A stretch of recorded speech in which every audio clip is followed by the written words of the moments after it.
While we were planning the lodges in the Kruger, we had to spend quite a lot of time on foot. We weren't allowed any roads until the EIA had actually been approved.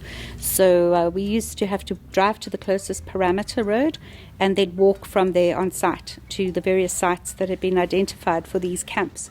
So everybody knows how terrified I am of walking in the bush, specifically elephants. And the section ranger actually had to be instructed very clearly about behavior in the case of an elephant sighting with Cindy, because I couldn't be trusted to stand still or to do what he told us to do at all. So we actually had a rule that I had to close my eyes until it was safe and the elephant had actually moved off.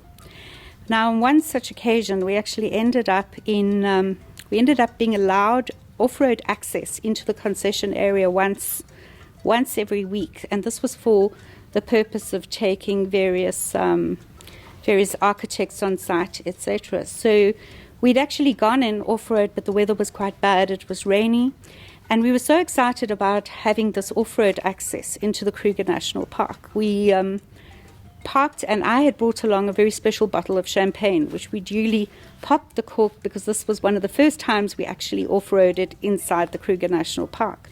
Unfortunately, it started to drizzle, and what we didn't know was that you had this, I think it's called cotton soil, that surrounded us. So when we planned to leave after finishing our bottle of champagne, and there were 3 of us in a single cab vehicle with a section ranger, myself, and our head guide at the time, we got stuck. The whole vehicle literally sank down to its axle, and here we were stuck, the closest camp 13 kilometers away. By now it was 7 p.m. at night, and it had started raining. There was no moon, there was no light, we didn't have a torch, and the section ranger said, right, well, we have to walk. There's nothing we can do about this. I said, no, I'm definitely not walking. I'm going to stay here in the bakkie. But then my guide that actually worked for us, he said, no, sorry for you, I'm not staying here on the back of this bakkie, so I'm going with the section ranger. As such, I decided that I had to actually go along because I was too scared to stay behind by myself.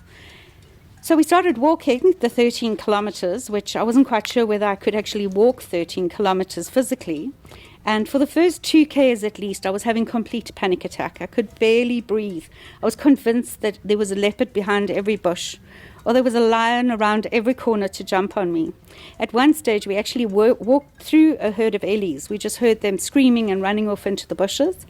And as we approached the closest access road, so we covered about 6 kilometers by then, pitch dark, in the rain, no torch, and the section ranger said there's no point in having a rifle because he couldn't see what he would actually shoot anyway. We got to the road, and one of the mapoises, who actually one of the guards from Kruger, had thought, we'd been gone a long time, because by now it was almost 10 p.m. at night. We hadn't returned back. And Errol's wife had actually said, no, go looking for them. And he was there patrolling the road up and down looking for any signs of us. So the last 7 Ks, we were lucky enough to be able to cover in a vehicle. And I've never been so pleased to see Talamati in my life.